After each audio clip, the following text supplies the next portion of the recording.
Kamusta? Tuloy ka, halika na pare, huwag kang mahiyang pumasok. Pasensya ka na sa bahay ko, medyo madumi at nakakasulasok. Balak ko sanang maglinis, kaso dumating ka hindi na umabot. May alak ka bang dala? Wala kasi akong panginumin ko pasahod. Huwag kang matakot, papasukin mo yung iba mong kasama. Kamo sa kanila, madilim na delikado na dyan sa kalsada. Ako ang bahala sa kanila, hindi sila mapapahamak. Paupuin mo sila sa sofa, tapos paikutin mo yung dala mong alak. Sarado mo ang pinto, may gagawin ako. Huwag kayong maalis sa kwarto, may kukunin lang ako. Kailangan pagbalik ko, nandiyan dyan pa rin kayo. Kasi hindi lang kayo, ang ako mamaya may bisita rin ako.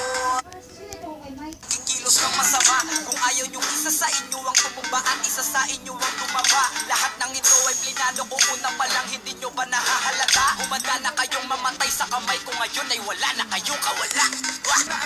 Handa na alakan ko lang ititira, kasi kapag ako ang tumira wala matitira tabi. Taas lang ang kamay, akin na to. Huwag ka na pawalag, huwag ka na akin na to. Ibigay mo na lahat, ako nagsabi sa'yo. Huwag ka na magpakaawa, akin na to.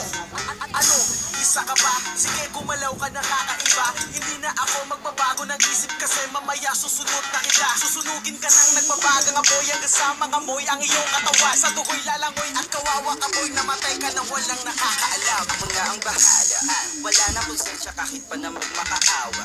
Gagawin ko to sa harapan nila kahit na sa paningin mo di tama. Takpan mo ang bunganga, huwag ka nang magsalita. Hindi mo masigmura, di ka na makakatakas sa akin kahit na ikaw pa ay magmakaawa. Sumigaw ka man ng malakas, wala nang makakarinig sa labas. Lahat ng kasama mo nakakantusay na pinabukusan ko na rin ang gas. Konting oras na lang, matatapos na din ang ating palabas. Malinis ng pagkakaplano na kahit na sino ay walang makakatuklas.